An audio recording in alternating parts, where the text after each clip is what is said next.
Cell और bailment में अंतर क्या है? बेलमेंट भी डिलीवरी ऑफ गुड्स है, लेकिन यहाँ सिर्फ डिलीवरी ऑफ गुड्स है, ऑनरशिप नहीं है, ट्रांसफर, है ना, ट्रांसफर ऑफ ऑनरशिप नहीं है। Some specific purpose under a contract, ये एक इंपॉर्टेंट वर्ड है जो ये लिखना ही पड़ता है। बेलमेंट बिना पर्पस के नहीं होती, पर्पस जरूर होता है, हो सकता है वो पर्पस बेलर का हो, बेली का हो, दोनों का हो, ठीक है। ऑब्वियसली अगर ग्रेशियस बेलमेंट है तो किसी एक का ही पर्पस है, और अगर नॉन ग्रेशियस बेलमेंट है तो दोनों का पर्पस है। Under a contract on the condition, condition भी होती है, the same goods are to be return, तो ये कंडीशन के साथ डिलीवरी की जाती है कि गुड्स जो है वो रिटर्न कर दिए जाएंगे when the purpose is accomplished, और या फिर वो सारे गुड्स डिस्पोज कर दिए जाएंगे in accordance with the direction of baler.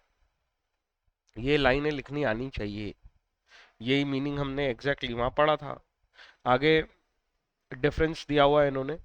Transfer of property की बात करें अगर, तो सेल में प्रॉपर्टी इन गुड्स, ये वर्ड हमने पिछली बार भी पढ़ा था, मैंने ध्यान दिलाया था कि देखो यही मेन वर्ड है, की वर्ड है ये नहीं सीखेंगे तो ये लिख नहीं सकते कभी भी सेल को। तो property in goods is to be transferred, और यहाँ पे तो सिंपल है, only transfer of position of goods, तो यहाँ प्रॉपर्टी ट्रांसफर हो रही है। प्रॉपर्टी का मतलब मैंने तुम्हें बताया था इंटरेस्ट ट्रांसफर हो रहा है, और इंटरेस्ट का मतलब बताया था यहाँ पे ऑनरशिप है, और इंटरेस्ट के कई मतलब हो सकते हैं, पर यहाँ पे उस इंटरेस्ट का मतलब ऑनरशिप है,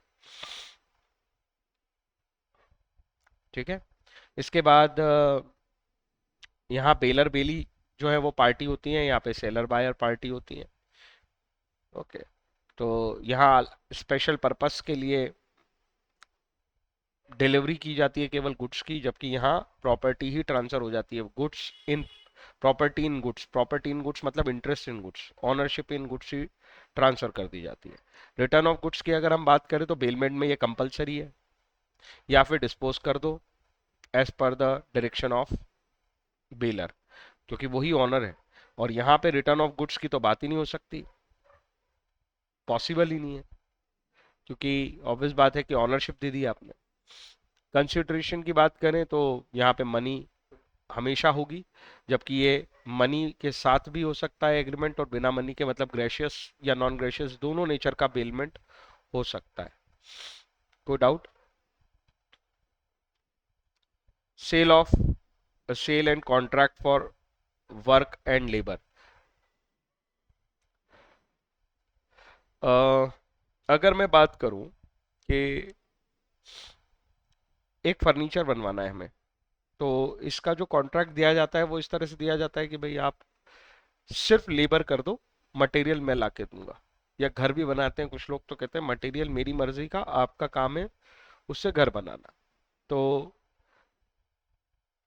ऐसे भी होते हैं इसमें जिसमें मटेरियल भी दे देते हैं और काम भी दे देते हैं, तो क्या उसे हम सेल माने?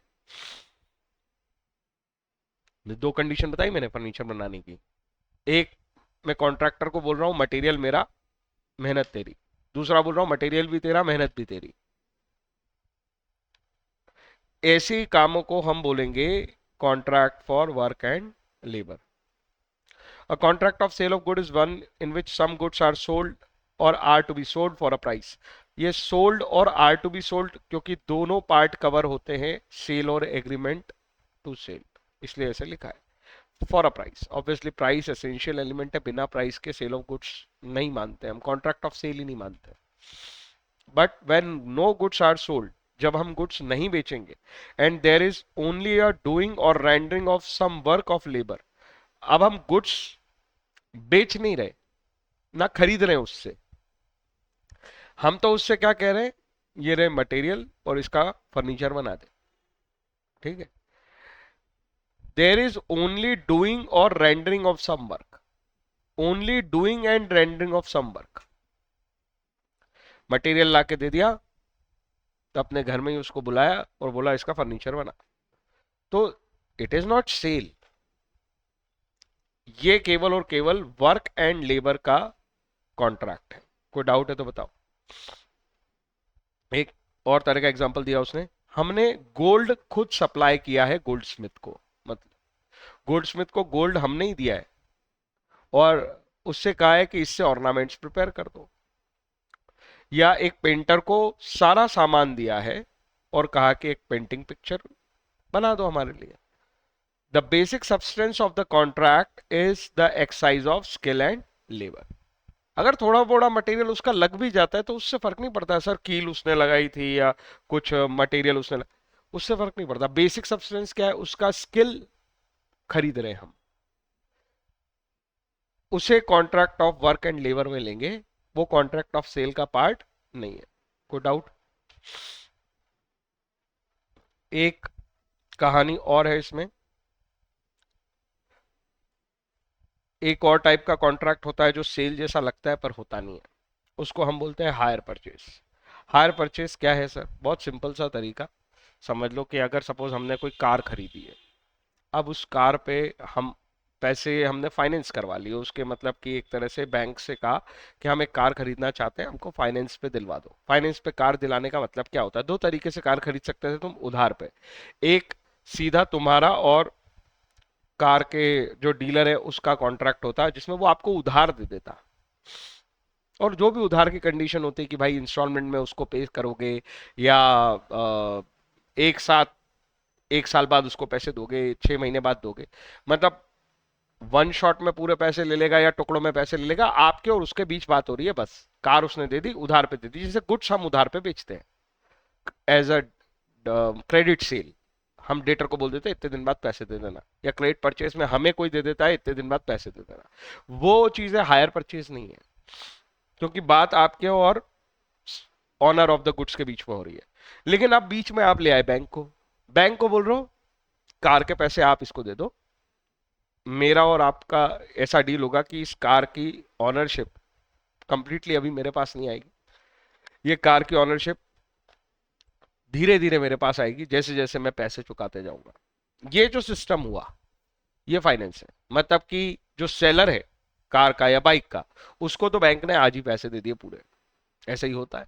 और हम एक कॉन्ट्रैक्ट कर लेते हैं बैंक के साथ सिर्फ मनी का, गुड्स नहीं दिया है बैंक ने हमें, सिर्फ मनी का कॉन्ट्रैक्ट है कि भाई आपने क्योंकि पैसे उसको दे दिए, गाड़ी तो मैं यूज कर रहा हूं, पर अब मैं धीरे धीरे करके आपको जो है इंस्टॉलमेंट देता जाऊंगा जिसमें प्रिंसिपल और इंटरेस्ट अमाउंट है, और आखिरी इंस्टॉलमेंट जब मैं दूंगा तब कंप्लीट ऑनरशिप मेरे पास आ जाएगी व्हीकल की। तो ये जो तरीका हुआ इसको ही बोलते हैं हायर परचेस। ये सिंपल परचेज नहीं है, एक तरह से आपने हायर पे ले रखी है गाड़ी तब तक जब तक वो कंप्लीट परचेज नहीं हो जाती, मतलब जब तक आप आखिरी इंस्टॉलमेंट नहीं दे देते। तो ये बेसिक जो ऑनरशिप या एंटाइटलमेंट है लास्ट इंस्टॉलमेंट के पे होने तक वो बैंक के पास है, और अगर आप उसकी इंस्टॉलमेंट पे नहीं करोगे तो वो गाड़ी ले लेगा आपसे। ये ऐसा ही होता है दुनिया में, ये तो हमको जनरल सेंस में पता है। तो इसी को बोलते हैं वो हायर परचेज। और ये कैसे नॉर्मल क्रेडिट परचेज और सेल से अलग है, ये बात समझ में आ गई कि नहीं आई? देखो, contract of sale resembles with the contract of hire purchase very closely. लगते तो एक जैसे, गुड्स खरीदा है तुमने और एग्रीमेंट ही है, और उस बेसिस पे वो गुड्स आपका हो जाएगा, लेकिन इसमें कुछ डिफरेंस है। क्या डिफरेंस है? Indeed the real object, object मतलब purpose of contract of hire purchase is the sale of the goods ultimately. Obviously bank को वो गाड़ी नहीं चाहिए, बैंक को उसके पैसे चाहिए। गुड्स आपको लेना था, आपने ही लिया है, आप ही उसको यूज कर रहे हो, और डीलर ने आपको बेचा है, तो सेल ही हुआ है ना गुड्स का अल्टीमेटली। तो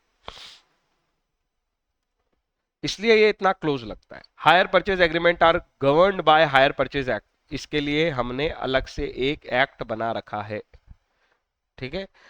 और कब बनाया देखो, बहुत बाद में नहीं, अभी रीसेंट एक्ट ही हो उसके कंपैरिजन में। वो तो कब का है? 1930। सेल ऑफ गुड्स एक्ट कब का है? 1930। ये कब लाए हम? 1972। The term hire purchase agreement means, अब हायर परचेज एग्रीमेंट मीन्स समझा रहे हैं, agreement under which goods are let on hire, under which hirer has an option to purchase them in accordance with the terms of the agreement and include an agreement under which। अब मैंने तुम्हें एक example दिया था bank का, क्या इसमें bank involve होना जरूरी है? ऐसा कुछ डेफिनेशन में लिखा है? Answer is no. क्या थर्ड पार्टी का इन्वॉल्वमेंट जरूरी है? ऐसा भी नहीं लिखा है कहीं। बात इतनी सी है कि एग्रीमेंट का बिहेवियर ऐसा होना चाहिए कि आज तुम ये ले जा रहे हो मेरे पास से कुछ, सपोज बेच ही रहा है कोई डीलर आपको, पर वो एग्रीमेंट ऐसे बोल रहा है आखिरी इंस्टॉलमेंट पे आपका होगा, तब तक ये मेरे ही राइट रहेगा। तो एग्रीमेंट में ये बात क्लियर है कि आप जब तक आखिरी इंस्टॉलमेंट पे नहीं करते, वो ऑप्शन एक्सरसाइज नहीं करते कि आप इसे परचेस करना चाहते हो, तो ये गुड्स एक तरह से आपके पास हायर पे। कई बार एक और इंटरेस्टिंग सा केस समझाता हूं इसमें मैं। सपोज मेरा मशीन बेचने का बिजनेस है, मशीन पे मैं बेचता भी हूं और मशीन हायर पे भी देता हूं। अब आप आए वो मशीन मेरे से लेने, सपोज क्रेन है ना, रोड बनाने वाली, आप आए बोले मुझे क्रेन चाहिए, और मैंने कहा कि ठीक है देखो दो ऑप्शन है, आप मेरे से अभी के अभी क्रेन खरीद लो। तो ये एक तरीका है, सीधे 10 लाख रुपए की एक क्रेन है, आप ले लो। दूसरा तरीका ये है, आप मेरे से 20,000 रुपए या 25,000 रुपए पर मंथ पे क्रेन ले जाओ। आप कह रहे हो हमको तो यार 3 साल के लिए लगातार काम है, ठीक है 3 साल का कॉन्ट्रैक्ट कर लेते हैं। 3 साल बाद इस मशीन को अगर आप चाहो तो खरीद लेना, ये ऑप्शन मैं आज से खोल देता हूं आपको, तब तक रेंट पे, और 3 साल बाद अगर आप चाहो तो खरीद सकते हो। तो ये भी एक तरीका हुआ हायर परचेस एग्रीमेंट बनाने का। तो मैं मेरी बात समझ में आई कि नहीं? तो वो बैंक को बीच में इन्वॉल्व करना है कि नहीं करना है, इट इज योर चॉइस। सीधा कॉन्ट्रैक्ट जो है हायरर और जो ऑनर है गुड्स का, उसके बीच भी हो सकता है, जिसमें ये बात क्लियरली मेंशन है कि फिलहाल ये हायर पे है with an option to purchase at the end of term. जो कॉन्ट्रैक्ट की टर्म है उसके बाद हम बायर को ऑप्शन देंगे कि तू चाहे तो इसको खरीद सकता है। ऐसी भाषा भी अलाउ है, और ये भी ऑब्वियसली एग्रीमेंट टू सेल नहीं है, क्योंकि आज आपने सेल करा है क्या उसको? नहीं, आपने उसको हायर पे दिया है। तुम्हें ये अंतर समझ में आया कि नहीं आया? तो वो बैंक वाली थ्योरी भी लगा लो और ये वाला तरीका भी लगा लो। बैंक में भी एक तरह से आपने हायर कर रखा है और फिलहाल वो प्रॉपर्टी बैंक की है, क्योंकि उसके पैसे बैंक ने चुकाए हैं। तुम्हें मेरी बात समझ में आई? और उसने यही बैंक ने ये ऑप्शन दिया था कि सारी इंस्टॉलमेंट दोगे तो प्रॉपर्टी आपकी हो जाएगी, और बीच में अगर आपने रोक दी तो प्रॉपर्टी तो मेरी है ही। तुम्हें मेरी बात समझ में आई या नहीं आई? तो वो वाली कंडीशन भी यहाँ पे लग जाती है। तो यहाँ पे लिख रहे हैं पोजीशन ऑफ गुड्स जो है वो डिलीवर हो जाता है किसके पास? हायरर के पास। मतलब ऑनर उसे पोजीशन डिलीवर कर देता है। कंडीशन लगाई जाती है, चाहे बैंक वाला एग्जांपल लिया हो या दूसरा वाला मैंने, such person pays the agreed amount in the periodical instalment. Delivery देके एक कंडीशन ले दी जाती है कि भाई तुम इंस्टॉलमेंट पे करते रहोगे। फिर लिखते हैं एंड, बात अभी खत्म नहीं हुई, ये कंडीशन के साथ दूसरी भी होनी चाहिए, property in goods. Property in goods मतलब वो सेल कब होगा, प्रॉपर्टी इन गुड्स ट्रांसफर कब होगी? वो कह रहे property in the goods to pass such person on the payment of last such instalment. आखिरी इंस्टॉलमेंट पे ही प्रॉपर्टी ट्रांसफर होगी। 100 इंस्टॉलमेंट की बात हुई है, 99 तक भी प्रॉपर्टी ट्रांसफर नहीं होगी। ये भी मत बोलो कि 99% प्रॉपर्टी मेरी है, ऐसा कुछ नहीं। ठीक है, प्रॉपर्टी ट्रांसफर होगी लास्ट इंस्टॉलमेंट पे। सच पर्सन एंड, एक और एंड आया, मतलब तीसरी कंडीशन भी सेटिस्फाई करो। Such person has a right to terminate the agreement, terminate the agreement at any time before the property so passes. ये किसके लिए बात चल रही है? जिसने हायर पे लिया है वो, या जिसने हायर पे दिया है वो? एसी वाला पॉइंट किसके लिए लगता है तुम्हें? ये सच पर्सन लिख दिया इसने, तो हम किसको माने? कौन जमेगा यहाँ पे? ना, ऐसे तो बैंक वाला बोलेगा बीच में कि नहीं हम गाड़ी दे दो मुझे। तुम इवन दो इंस्टॉलमेंट टाइम पे कर रहे हो फिर भी बोलेगा, फिर कैसे होगा? मेरी बात समझ में आई या नहीं? बिफोर द प्रॉपर्टी पासिस, जब तक प्रॉपर्टी पास नहीं होगी तब तक राइट टू टर्मिनेट होगा, एग्रीमेंट को आप टर्मिनेट कर सकते हो। बात समझ में आई? अरे जैसे आपको कार नहीं चाहिए, अब नहीं चाहिए, तो बैंक को बोल सकते हो मेरे को आप पैसे नहीं देना, आप अपनी कार ले लो। तुम्हें मेरी बात समझ में आई? टर्मिनेट हो जाएगा, ऑनर वो था। ऐसा थोड़ी होता है कि वो कार भी ले जाएगा फिर वापस आएगा और आपका घर घर भी जब्त करेगा, और ऐसा थोड़ी होता है, वो प्रॉपर्टी चली जाती है, प्रॉपर्टी उसी की है। एक तरह से हम हायर पे लेके बैठे हैं उसको। समझ आई बात? क्यों बैंक कहती है कि मैं 5 साल से ज्यादा का लोन नहीं दूंगी व्हीकल पे? इसीलिए बोलती है, तो 5 साल में उसकी वैल्यू तुम इतनी डिग्रेड कर दो। वो इसीलिए ऐसा बोलते हैं। एक डीपी भी लेती है, डाउन पेमेंट शुरू में ही कुछ पैसा ले लेती है, तो ये सब कैलकुलेशन करके ही वो तुम्हें देते हैं। तो ये जो सच पर्सन है ना, ये सच पर्सन किस पे जमेगा? ये देखो, ये रहा सच पर्सन, ये जमेगा हायरर पे।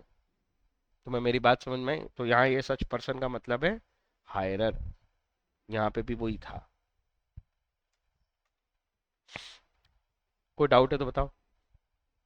यहाँ से ये सच पर्सन की लैंग्वेज बनी थी। इंग्लिश की बात करूं मैं, तो owner thereof to a person, delivery by the owner to a person, that such person, such person.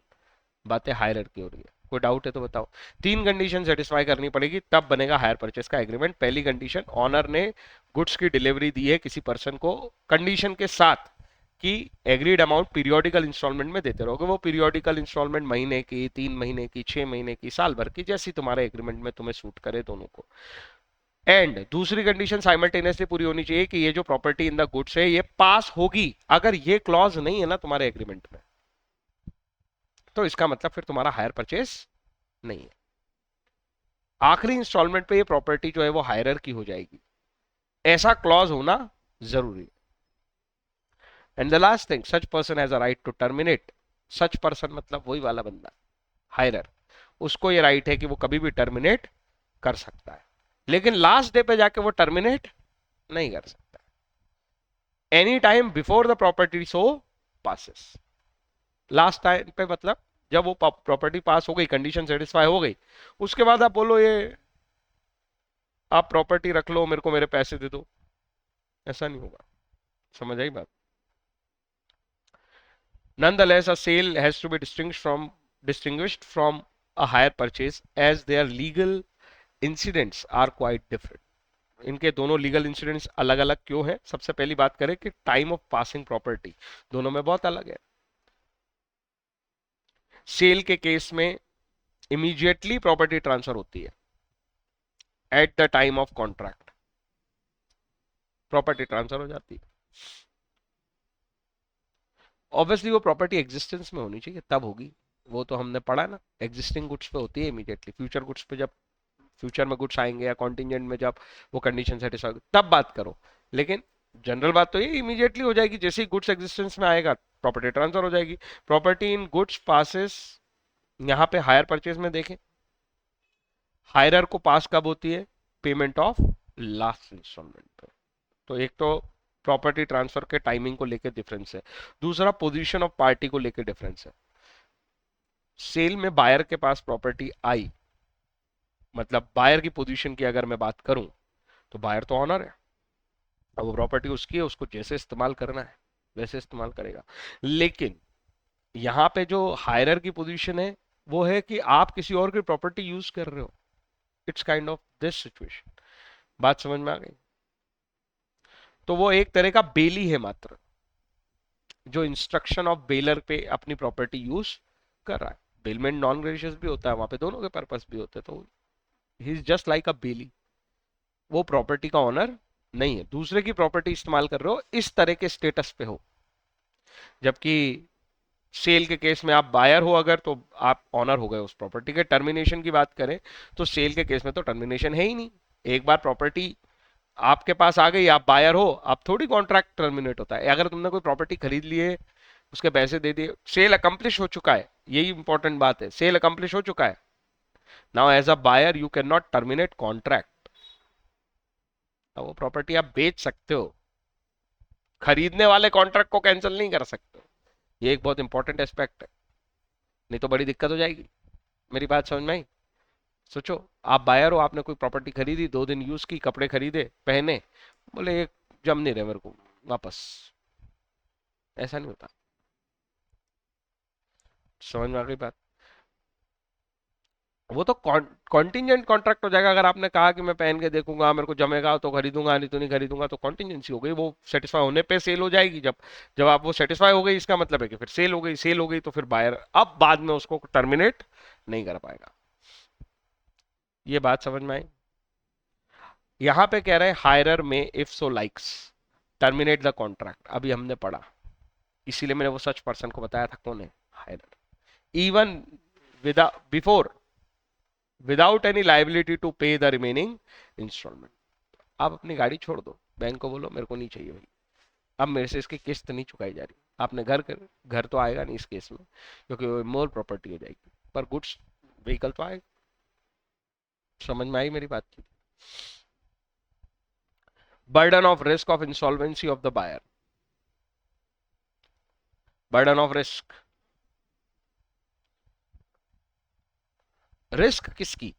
सीधी सी बात है, जिस जो ऑनर उसकी। सेल के केस में seller takes the risk of any loss resulting from the insolvency of the buyer. अब यह insolvency की रिस्क की बात चल रही है। इसका मतलब है कि कल को अगर बायर पैसे नहीं देगा तो सेलर पूरी तरह रिस्क पे है, उसके पैसे डूब जाएंगे। लेकिन वो प्रॉपर्टी पे अपना राइट नहीं मांग सकता। वो ऑफिशियल रिसीवर कोई अपॉइंट हुआ होगा, वो प्रॉपर्टी बेच के पैसे देगा। लेकिन अगर सपोज करो तुमने कोई कार लोन पे ले रखी है और अब तुम इंसॉल्वेंट हुए हो, वो कार ऑफिशियल रिसीवर लेके बेच नहीं सकता है। वो कार वापस, तुम बेलर थे, एज अ बेलर वो होल्ड करते, वो कार वापस से चली जाएगी किसके पास? बैंक के पास। The owner takes no such risk if the hirer fails to pay an installment. The owner has right to take back the goods. कोई डाउट है कि नहीं? तो as a seller, it is always you can say less risky to give property on higher purchase basis. तो कल को पैसे नहीं देगा तो वो गुड्स उठा सकते हो, वो आपके ही गुड्स है। लेकिन अगर आपने क्रेडिट सेल कर दिया हायर परचेज की जगह, सेल कर दिया, तो फिर इंसॉल्वेंसी का खतरा आपके ऊपर बहुत ज्यादा है। तुम्हें मेरी बात समझ में आई या नहीं आई है? इसीलिए जो महंगी मशीन्स होती है ना, अगर कोई किसी को देता भी है, बेचता भी है, तो अगर वो क्रेडिट दे रहा है तो वो हायर परचेज बेसिस पे जाना पसंद करता है बजाय क्रेडिट सेल करने के। Transfer of title. टाइटल मतलब ऑनरशिप। बायर कैन, अच्छा ये किस एंगल से लिखा है उसने, अब जरा देखना है। बायर, तुमने कोई गुड्स खरीदा, मैंने तुमसे गुड्स खरीदा, उधार पे खरीदा, तुम्हें पैसे नहीं दिए, और मैं इसे आगे बेच रहा हूं, तो क्या मैं बेच सकता हूं? ये मना कर रही है। क्यों नहीं बेच सकता भाई? पहले तो तू ये बता, मैंने तेरे से कुछ उधार पे खरीदा तो मैं इसको आगे नहीं बेच सकता? तेरे को क्या लग रहा है व्यापारी कैसे काम कर रहे हैं? उधार सामान ला के बेचते नहीं है वो आगे, तो क्या मना कर रही है? और दूसरी बात, जब वो बेचेगा, सपोज करो तुमसे मैं उधार लाया, मैंने ये सामान मिस्टर ए को बेच दिया, अब मैंने तुम्हारा पैसा नहीं दिया, तुम्हें पता चला तुम्हारा गुड्स किसके पास पड़ा है? मिस्टर ए के पास। तुम गए कोर्ट में और सीधे मिस्टर ए के खिलाफ केस कर दिया, बोले ये वाला गुड्स इसके पास है, इसको मेरे से दिला दो, इस गुड्स को मुझे दिला दो, क्योंकि इस गुड्स का पैसा मेरे पास नहीं आया है और मिस्टर ए को मेरे को ये गुड्स देना ही पड़ेगा, ये मेरा गुड्स है क्योंकि इसका पैसा मुझे नहीं मिला है। क्या तुम्हारी एक्शन ठीक है? क्यों? तुम ऑनर हो ही नहीं उसके, अब तुम कैसे क्लेम कर सकते हो गुड्स तुम्हारा है? सर हमने तो उधार पे बेचा था। अरे बेचा था ना, सेल हुआ था ना, एग्रीमेंट टू सेल बना के आए हो ना, ownership they the. Mister A जानते थे कि वो बायर है, तो बोनाफाइड ये जो वर्ड है ये बहुत इंपॉर्टेंट है। ऑब्वियसली मिस्टर ए को बस अपना बोनाफाइड इंटेंशन प्रूव करना है। भैया मुझे मैंने जो जांच पड़ताल की उसके हिसाब से ये गुड्स इसका है जिससे मैंने खरीदा है। तो अगर वो बोनाफाइड परचेजर है तो ऑब्वियस बात है मैंने ये जो एज अ गुड्स का बायर में था तुम्हारे एग्रीमेंट टू सेल के साथ, मैंने ये जो गुड्स बेचा है, इस बेचने को आप यू कैन से ये नहीं कह सकते कि ये टाइटल डिफेक्टिव है। आप ये कहना पड़ेगा कि ये गुड टाइटल होल्ड करता है मिस्टर ए। ये टाइटल पे बहुत बात होने वाली है अभी, डिफेक्टिव टाइटल और गुड टाइटल। गुड टाइटल का मतलब पूरा हक है अब मिस्टर ए को उस गुड्स पे। एक ही चीज मिस्टर ए को प्रूव करनी है कि मेरे को किसी फ्रॉड, किसी मिसरिप्रेजेंटेशन के बारे में कुछ नहीं पता है। समझ आई मेरी बात? ऑर्डिनरी, ये एक वर्ड यूज होता है, ऑर्डिनरी कोर्स ऑफ बिजनेस में मैंने इससे गुड्स खरीदा, जिसे लोग हर जगह जाके खरीदते हैं। मुझे कोई जानकारी नहीं गुड्स किसका था, ये कैसे लाया था, ये ऑनर था गुड्स का, इससे मैंने ऑर्डिनरी कोर्स में बिजनेस में गुड्स खरीदा है, तो ऑब्वियस बात है अब मैं इसका ऑनर हूं।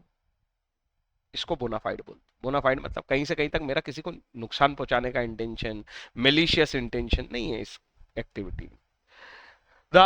यहां पे लेकिन सोचो तुम हायरर हो, मतलब तुम हायर परचेज पे लाए हो गुड्स, तो क्या तुम पास कर सकते हो टाइटल? तुम किसी को भी वही पास कर सकते हो जो मैक्सिमम तुम्हारे पास है।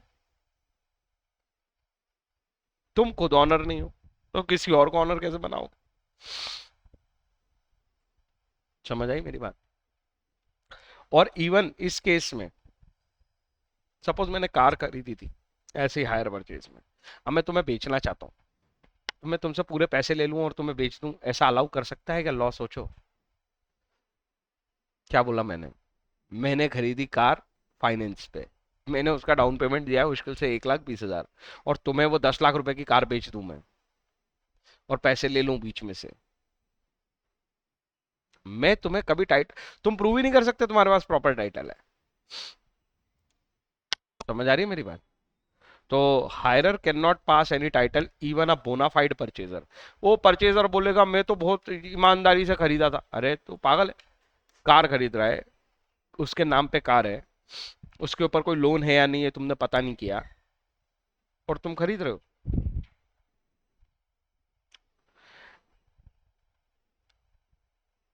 ये तो बहुत इजी है पता करना कि आप जो व्हीकल खरीद रहे हो वो हायर परचेज पे है क्या। अगर है तो इवन आप बोनाफाइड हो, आप ये बोलो मेरी मेलिशियस इंटेंशन नहीं है, तो इग्नोरेंस है। Ignorance has no excuse in law. ये बहुत सारे एक्ट में बार बार लाइन पढ़ोगे, है ना, ये नो एंट्री मेरे को नहीं पता था मैं तो आ गया। हाँ तो भाई अब चालान दे भाई, इग्नोरेंट है तू, मेरा इंटेंशन गलत नहीं है। अरे तो इंटेंशन क्या करेगा अभी भाई? केयरलेस होना ये थोड़ी एक्सक्यूज होता है कि मेरा इंटेंशन गलत नहीं है। तुम्हें मेरी बात समझ में आई या नहीं आई?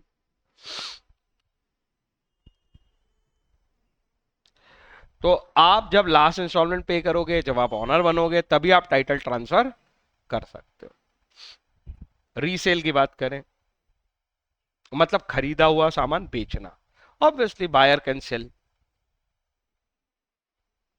ये तो ऊपर ही पढ़ा हमने। Hire purchase can not cell.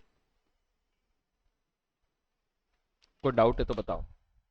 तो सर अगर किसी की लोन वाली गाड़ी खरीदनी है तो क्या करना पड़ेगा?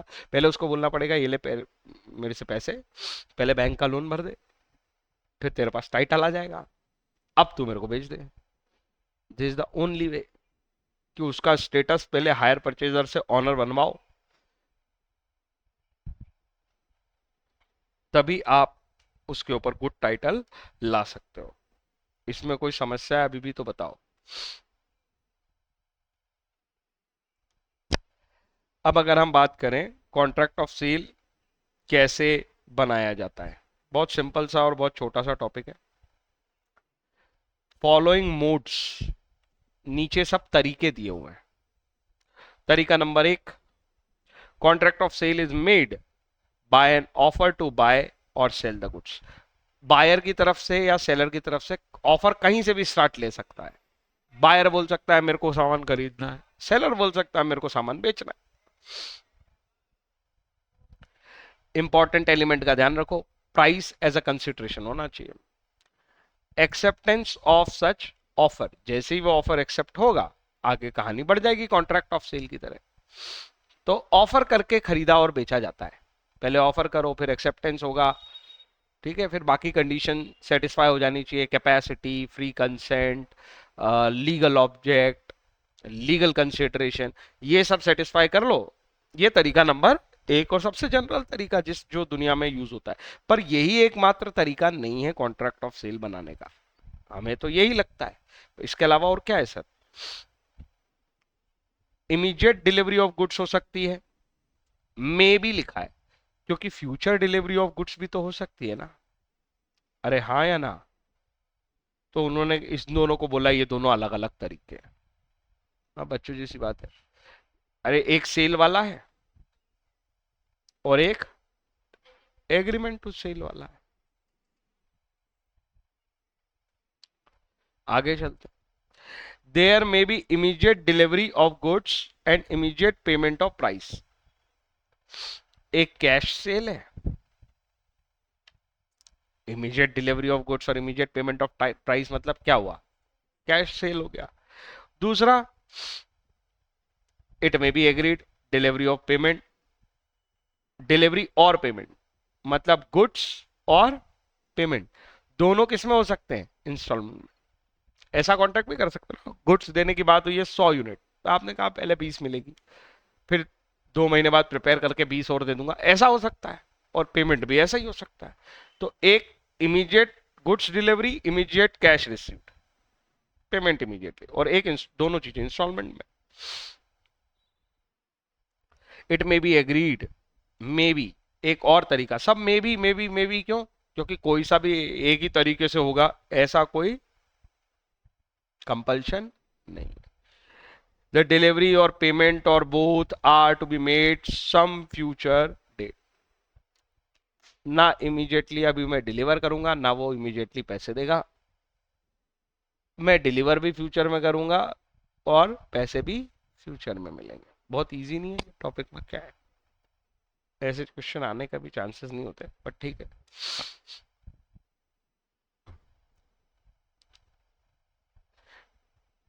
देखो यहाँ एक एग्जांपल दिया है, पुरानी मोटरसाइकिल 55,000 रुपए की दूंगा और एक नई मोटरसाइकिल लूंगा, और बचे हुए जो पैसे हैं, डिफरेंस जो आएगा, क्योंकि मैं पुरानी दे रहा हूँ और नई खरीद रहा हूँ, पुरानी की वैल्यू फिक्स कर ली, 55,000 रुपए की वर्थ है उसकी।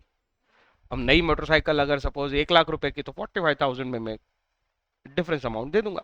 क्या ये कॉन्ट्रैक्ट ऑफ सेल है? पहले मेरा सवाल तो ये है। 1 लाख रुपए तो तुम्हें कैश मिला ही नहीं, तो फिर कॉन्ट्रैक्ट ऑफ सेल कैसे हो गया? क्योंकि हमने पढ़ा था ये जरूरी नहीं है कि पूरे पैसे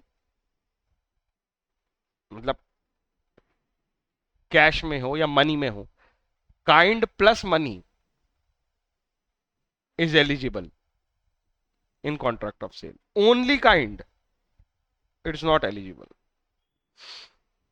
समझ में आया या नहीं आया? ओके। अब अगला जो टॉपिक है वो भी बहुत इजी और बहुत छोटा सा है, प्राइस के पहले देखो क्या लिखते हैं। वो कहते हैं एग्जिस्टिंग और फ्यूचर गुड्स, ऑब्वियसली ये दो तरह के गुड्स होते हैं, कॉन्टिजेंट भी एक तरीका है, पर वो भी एक तरह के गुड्स तो फ्यूचर ही है ना, वो तो कॉन्ट्रैक्ट का टाइप है कॉन्टिजेंट। वर्ड का मतलब समझना अंतर, मैंने क्या बोला, गुड्स तो उसमें फ्यूचर ही है।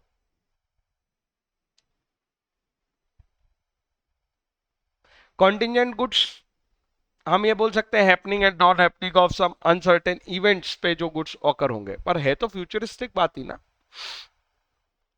The goods which form the subject matter of contract of sale may be either existing goods or acquired, owned or possessed by seller or मतलब एग्जिस्टिंग की डेफिनेशन वापस आ गई ना।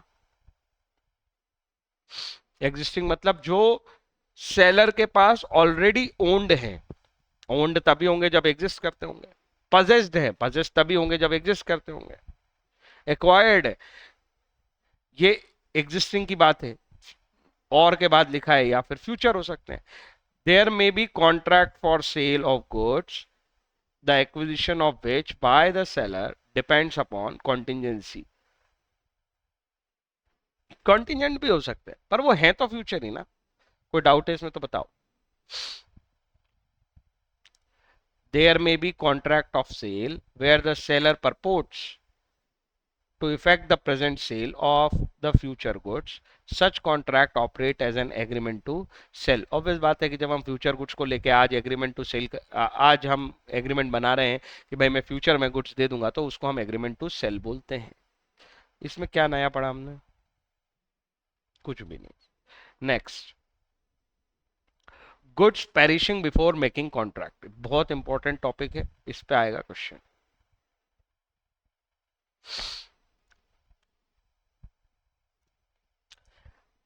एक तो ये गुड्स याद है, स्पेसिफिक, एग्जिस्टिंग में 3 टाइप थे, बताना जरा नाम।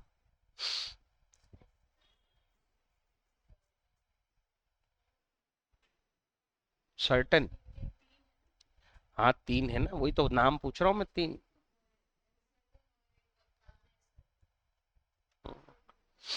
अब चलो, अब मेरे को ये बताओ असर्टेन का मतलब क्या है और स्पेसिफिक का मतलब क्या है?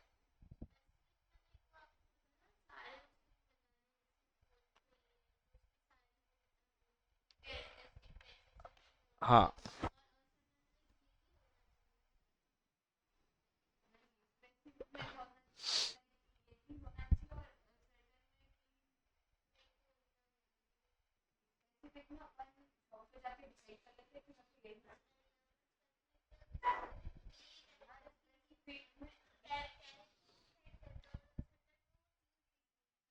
चलो एक काम करो, दोनों जाओ उधर और देख के आओ और मुझे बताओ कि कौन सही है।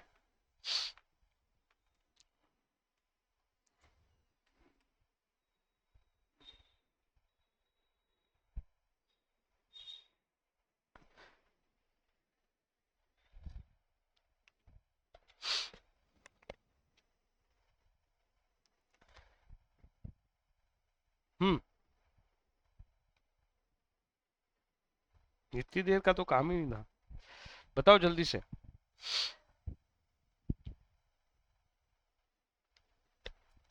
स्पेसिफिक गुड्स में लिखा है finally decided goods. Finally decided word समझते हो?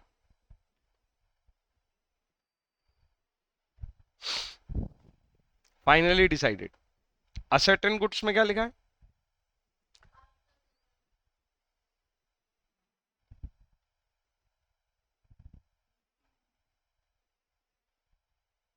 when out of a lot or out of a large quantity of uncertain goods, the number of quantity contracted for is identified.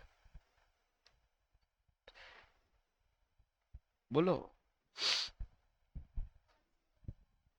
तुम बताओ। कहाँ बता रहे हो तुम?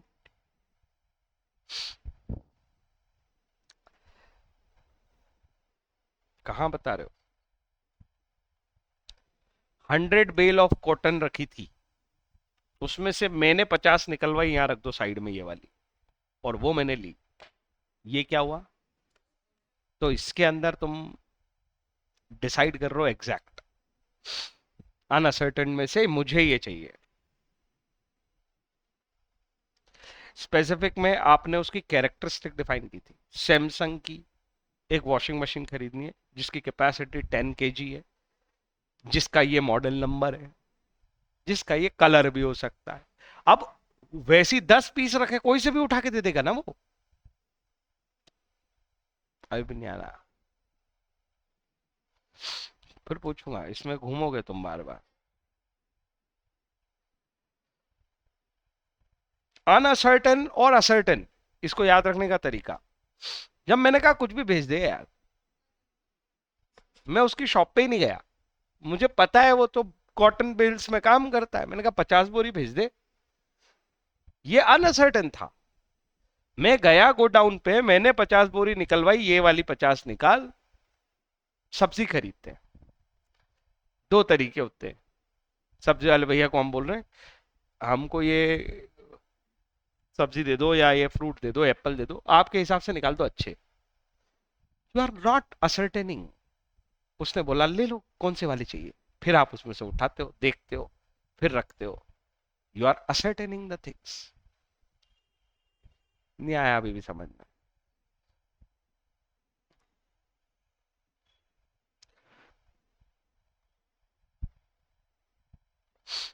तो हम कहाँ थे, वापस आ जाए उस पे। यस, वो बोल रहा है गुड्स कौन से हैं, स्पेसिफिक, असर्टेन, इन्हीं का एक और स्टेज आगे हो जाता है एक तरह से, ठीक है, ऊपर लिखा भी था। द कॉन्ट्रैक्ट इज, बोल रहे where there is a contract for the sale of specific goods. Specifications हैं, स्पेसिफिक मतलब स्पेसिफिकेशंस हैं, टाइप को लेके, क्वालिटी को लेके, साइज को लेके, हर गुड्स की अलग अलग तरह की स्पेसिफिकेशन होती है। मोबाइल की स्पेसिफिकेशन और व्हीकल की स्पेसिफिकेशन सेम नहीं हो सकती ना।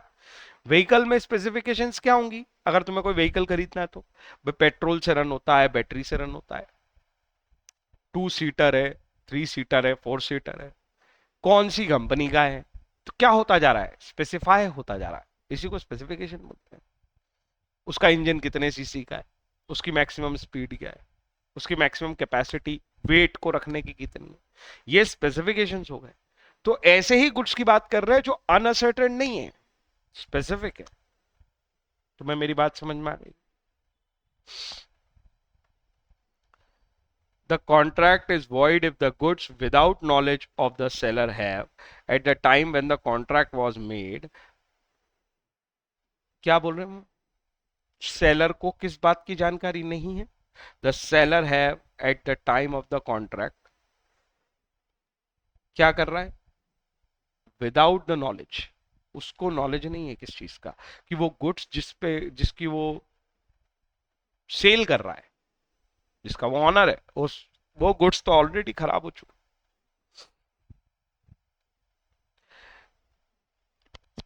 या वो इतना डैमेज हो चुका है, as that they no longer answer to their description given in the contract। जिस स्पेसिफिकेशन को मेंशन किया गया था उस स्पेसिफिकेशन पे अब वो पूरा नहीं है कुछ। Are you getting my point? Yes or no? इतना ही डिस्ट्रॉय हुआ, पूरा खराब नहीं हुआ है, तो भी स्पेसिफिकेशन के हिसाब से नहीं बचा आपको। ऐसी जानकारी किसको नहीं है, सेलर को। Where there is a contract for the sale of specific good the contract is void, तो हम क्या मान लेंगे कि वो कॉन्ट्रैक्ट वॉइड है। तुम्हें मेरी बात समझ में आ गई? कंडीशन ये है वॉइड मानने की कि without the knowledge of seller eight the time of the contract. Sir अगर उसको नॉलेज हुआ तो फ्रॉड। समझ आई मेरी बात? फ्रॉड के केस में भी तो वॉइड ही होता है ना सर, हाँ है ना? हाँ कर रही है, हाँ वॉइडेबल होता है, तो वॉइड नहीं होता है। Option of the agreed party to make such contract void, यहां तो वो बोल रहा है सीधा वॉइड हो जाएगा। कोई डाउट है तो बताओ। एग्जाम्पल देखो, A agrees to sell B 50 bags of wheat stored in the A's godown. देखो स्पेसिफिक का उल्टा बनता है अनस्पेसिफाइड, मतलब बिना स्पेसिफिकेशन के बात की गई है। स्पेसिफाइड मतलब उसकी सारी चीजें एक्सप्लेन कर दी गई है। तो गुड्स तो होना चाहिए स्पेसिफिक, तो ये वीट जरूर स्पेसिफिक होगा। ड्यू टू वाटर लॉगिंग, पानी जमा हो गया बारिश में, और उस वजह से जो गुड्स स्टोर था वो खराब हो गया। अब सेलर को ध्यान ही नहीं है कि अपने पास जो गुड्स रखा है वो खराब हो चुका है।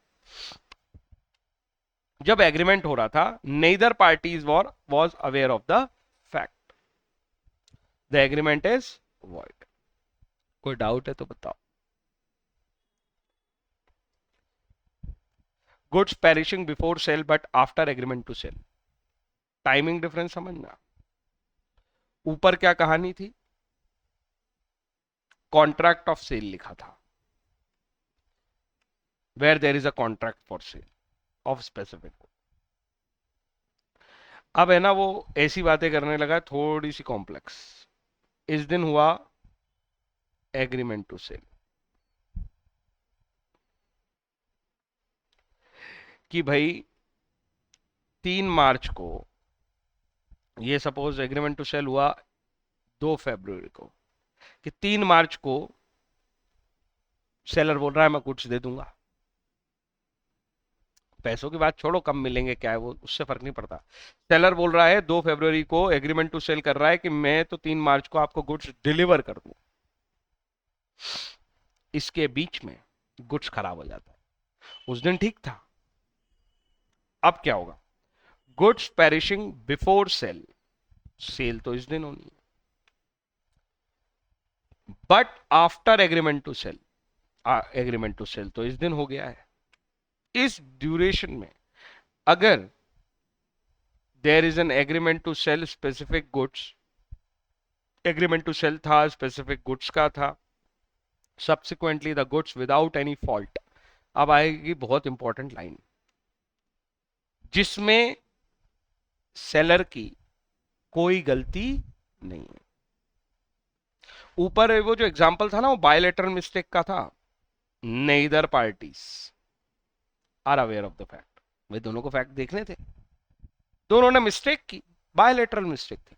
लेकिन यहां पे एग्रीमेंट टू सेल हो चुका है, उस दिन गुड्स ठीक था, उसके बाद गुड्स डिस्ट्रॉय हो रहा है, पेरिश हो रहा है, लेकिन उसमें ना तो सेलर का की गलती है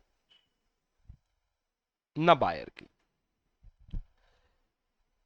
गुड्स या तो पूरा पेरिश हो जाए या फिर इतना डिस्ट्रॉय हो जाए, इतना डैमेज हो जाए कि वो स्पेसिफिकेशन के हिसाब से नहीं बचा जो स्पेसिफिकेशन एग्रीमेंट टू सेल में की गई थी।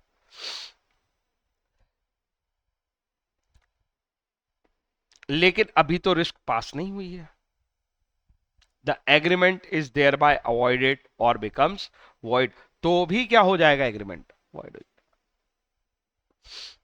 तुम्हें मेरी बात समझ में आई या नहीं आई? पर यहां पे लिखा है क्या खास बात? विदाउट एनी फॉल्ट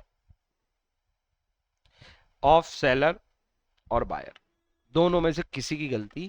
फ्लड आया, डिस्ट्रॉय हो गया, अर्थक्वेक आया, डिस्ट्रॉय हो गया, गवर्नमेंट का कोई रीजन हो सकता है जो तुम्हारे बियॉन्ड है भाई, किसी के कंट्रोल में नहीं था, तो वहां भी वॉइड हो गया। तीसरा case, perishing of future goods. ये क्या कहानी है सर? फ्यूचर गुड्स क्या होते हैं? जो गुड्स अभी एग्जिस्टेंस में नहीं है at the time of agreement to sell. वहां सेल हो ही नहीं सकता ना, वहां तो यही बोलना पड़ेगा at the time of agreement to sell the goods are not in existence. पर क्या वो गुड्स भी स्पेसिफिक हो सकते हैं? बिल्कुल हो सकते हैं, उसमें क्या है, कैरेक्टरिस्टिक बता रहे हो ना, ऐसा गुड्स चाहिए, ये क्वालिटी, ये क्वांटिटी, ये साइज, सब बता रहे हो। If the future goods are specific, बिना स्पेसिफिक गुड्स के हम ये सारी बातें कर ही नहीं रहे, एग्जिस्टिंग गुड्स के बारे में करके आ चुके हैं, अब फ्यूचर गुड्स पे आ गए। The destruction of such goods will amount to supervening impossibility, ये वर्ड बहुत इंपॉर्टेंट है और ये कॉन्ट्रैक्ट एक्ट में ही हमने पढ़ा था, तुझे याद है? नहीं याद है? सुपरविनिंग के साथ इम्पॉसिबिलिटी पढ़ा था, इलीगलिटी भी इम्पॉसिबिलिटी में आएगी, आगे जाके अगर कोई चीज इलीगल हो जाए। सुपरविनिंग मतलब बाद में, जो eight the time of contract exist नहीं करती। इम्पॉसिबिलिटी और इलीगलिटी, इलीगलिटी भी एक तरह की इम्पॉसिबिलिटी है। जैसे सपोज लिक्वर का एग्रीमेंट हुआ किसी सिटी में और उसके बाद उस सिटी में लिक्वर को बैन कर दिया, तो आप कहां से बाइंग सेलिंग करोगे फ्यूचर की?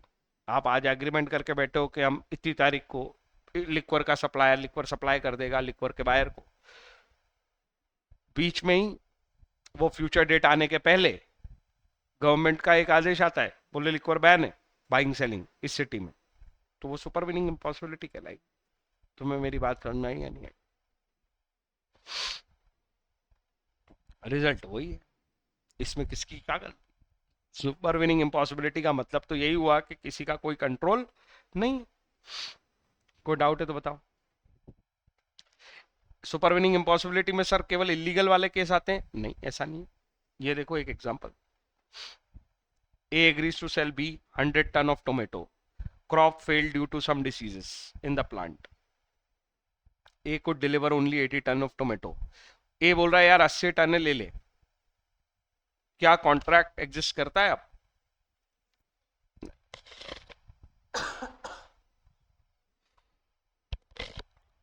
कोई डाउट है तो बताओ। A is not liable to perform. A को आप नहीं कह सकते कि वो कॉन्ट्रैक्ट एग्जिस्ट करता है। असर्टेनमेंट ऑफ प्राइस, यहां से इतना सा टॉपिक और बचा है और चैप्टर हमारा हो जाएगा खत्म। कोई डाउट है यहां तक तो बताओ। असर्टेनमेंट ऑफ प्राइस, असर्टेनमेंट का मतलब क्या होता है? डिसाइड करना,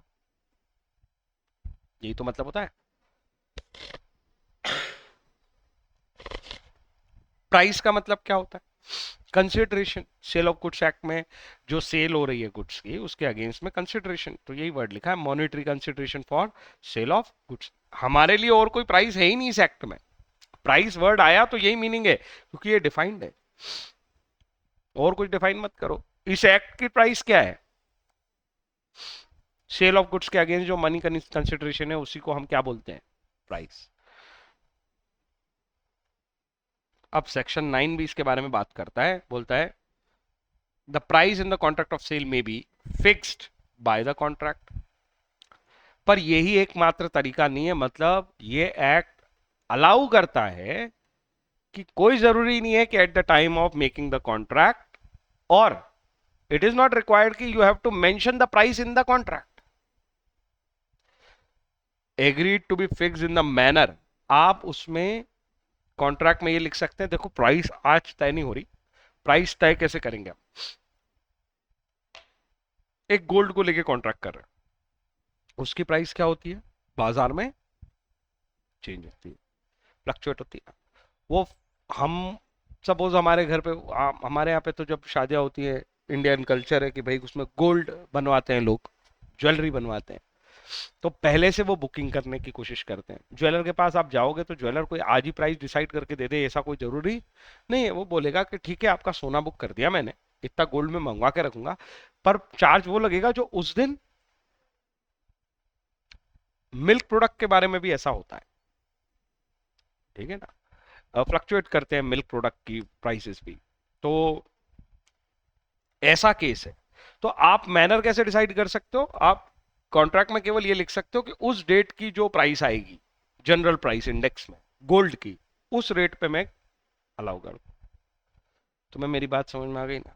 तो ये वैल्यूअर के ऊपर भी डिसाइड कर सकते हो कि जैसे आप कह सकते हो कि यार कॉन्ट्रैक्ट में मैं कोई मूवेबल आइटम दे रहा हूं, सपोज व्हीकल है, आज से 2 साल बाद दूंगा, अभी मैं यूज कर रहा हूं।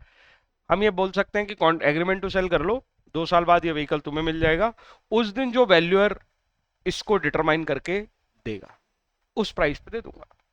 तो प्राइस कॉन्ट्रैक्ट में इटसेल्फ ही डिसाइडेड हो, ऐसा कोई कंपल्शन नहीं रखा है इस एक्ट में। तो दूसरी बात, determine by the course of dealings between the parties. Course of dealings, ये क्या तरीका है सर? एग्जाम्पल के लिए एक कॉन्ट्रैक्ट है, ठीक है, कहीं भी कॉन्ट्रैक्ट एक्ट में हमने पढ़ा कि आपको क्वांटिटी फिक्स ही रखनी पड़ेगी। मैं कह रहा हूं 6 महीने तक यहां से जितना प्रोड्यूस करूंगा तुम्हें दे दूंगा, तो प्राइस कैसे होगी इसकी?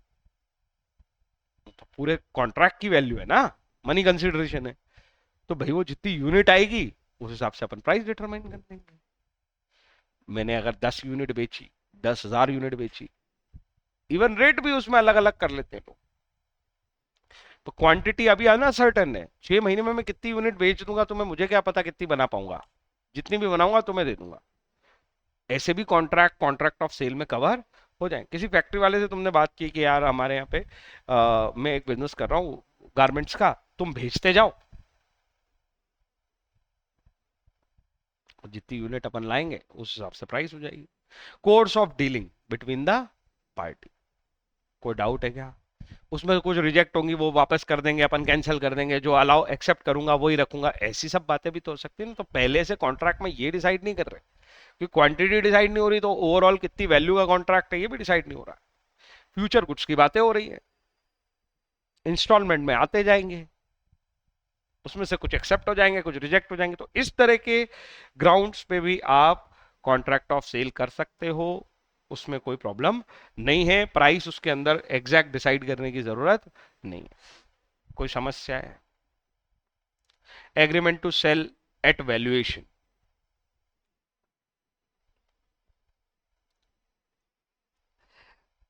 Section 10 provides the determination of price by third party. Where there is an agreement to sell on the term that price has to be fixed by the third party, ऐसा कर सकते हैं, ऊपर से हम पढ़ के आए। पहली बात तो ये समझ, वैल्यूअर वाली बात थी ना वहां पे, ऐसा कर सकते हैं, ये ऊपर वाले सेक्शन ने समझाया। अब हम बोल रहे हैं कि चलो सपोज हमने ऐसे ही कर दिया कि थर्ड पार्टी प्राइस डिसाइड करेगी। He either does not, point number 1, और कैन नॉट, पॉइंट नंबर 2। या तो उसने जानबूझ के थर्ड पार्टी पे हमने जिम्मेदारी दे दी थी कि भैया तो हम दोनों के बीच के गुड्स की प्राइस डिसाइड कर देना, वो पार्टी जानबूझ के नहीं कर रही, या पार्टी थर्ड पार्टी वैल्यूएशन कर नहीं पा रही। अरे ये दोनों भाषा के अंतर समझे। ही डज नॉट और can not make such valuation. तो एग्रीमेंट का क्या होगा? जब तुम्हारा एग्रीमेंट डिसाइड ही इस पे है कि प्राइस वैल्यूअर डिसाइड करेगा, और वैल्यूअर ना तो डिसाइड कर रहा है या करना नहीं चाहता है, तो तुम्हारे एग्रीमेंट का क्या होगा? यस, क्योंकि बिना प्राइस के एग्रीमेंट हो नहीं सकता, और तुमने तरीका डिसाइड कर दिया था और उस तरीके से वो फेल हो गया, तो वो कॉन्ट्रैक्ट ही वॉइड हो जाएगा। कुछ समझ में आया या नहीं आया? अब देखो दूसरी सिनारियो इसी में, थर्ड पार्टी डज नॉट और कैन नॉट का केस नहीं है। Third party is prevented by default of either party from fixing the price. Third party तो रेडी है और वो वैल्यूएशन कर भी सकती है, पर उस दिन गुड्स ही अवेलेबल नहीं करा रही सपोज कोई पार्टी। भाई जिस प्रॉपर्टी या जिस गुड्स पे वैल्यूएशन करनी है मुझे, सपोज गोल्ड की है, व्हीकल की है, वो व्हीकल लाके ही नहीं देते हो, मैं तो हूं रेडी हूं। ऐसे केस में क्या होगा? The party at fault will be liable to pay the damages to the other party not at fault. Obvious बात है, जिसकी गलती है वो डैमेज देगा। कॉन्ट्रैक्ट ब्रीच हो गया, ये ब्रीच ऑफ कॉन्ट्रैक्ट कहलाएगा, यस और नो? ऊपर वाले केस में तो वैल्यूअर ही मना कर रहा था, तो कॉन्ट्रैक्ट वॉइड हो जाएगा। यहाँ पे वैल्यूअर एग्री है, वो करना चाहता है वैल्यूएशन, कोई पार्टी फॉल्ट कर रही है, सेलर बायर वॉट एवर हुएगा, जिसने फॉल्ट डिफॉल्ट किया, जिसका फॉल्ट है, वो डैमेजेस पे करेगा दूसरी पार्टी को, क्योंकि कॉन्ट्रैक्ट ब्रीच हो गया है, कॉन्ट्रैक्ट किसी पार्टी ने इंटेंशनली गड़बड़ की है इसमें। Next, however, a buyer who has received and appropriated the goods must pay the reasonable price for them in any eventuality। अगर कॉन्ट्रैक्ट वॉइड हो गया और तब तक किसी व्यक्ति ने कोई गुड्स ले लिए हैं, भाई वैल्यूएशन बाद में थी, ये एक you can say natural justice कहते हैं इसको। नेचुरल जस्टिस क्या है? भाई तुमने किसी का गुड्स ले लिया, तुमने यूज कर लिया, उसके कुछ पैसे ही नहीं दे रहे हो, और कह रहे हो कॉन्ट्रैक्ट तो वॉइड हो गया है ना, वॉइडेबल हो गया है, ये सब बकवास है। तुमने किसी का गुड्स लिया है, उसको यूज किया है, अब कॉन्ट्रैक्ट अगर वॉइड हो भी गया है तो वो ड्यूरेशन के पैसे तुम्हें उसको देने चाहिए ना।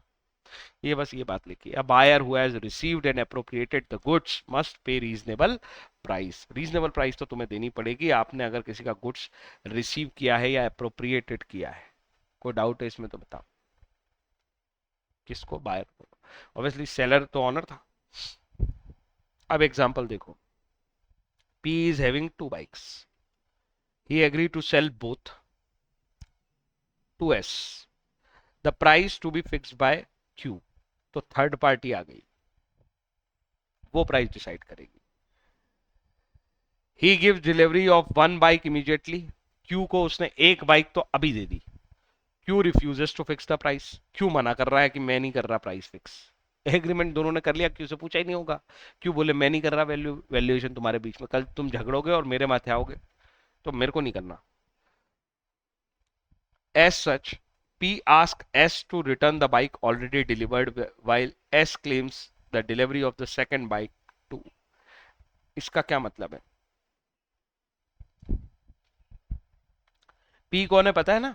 On seller, P ask S, वो बायर से कह रहा है वो गाड़ी जो दोनों है ना वो मुझे वापस दे दे, क्योंकि वो मैंने तुमको डिलीवर कर दिए और ये तो वैल्यूएशन करने से मना कर रहा है। एस क्या क्लेम क्या है?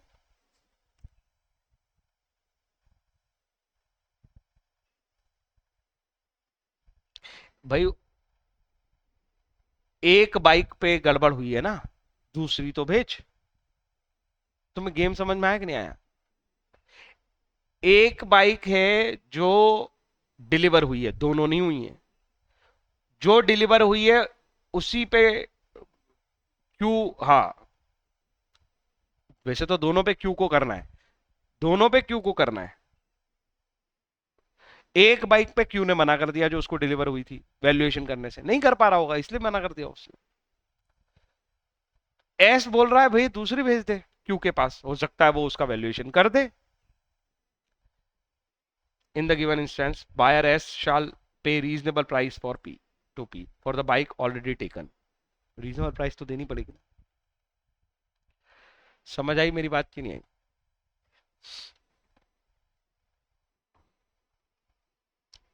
बात समझ में आई या नहीं आई?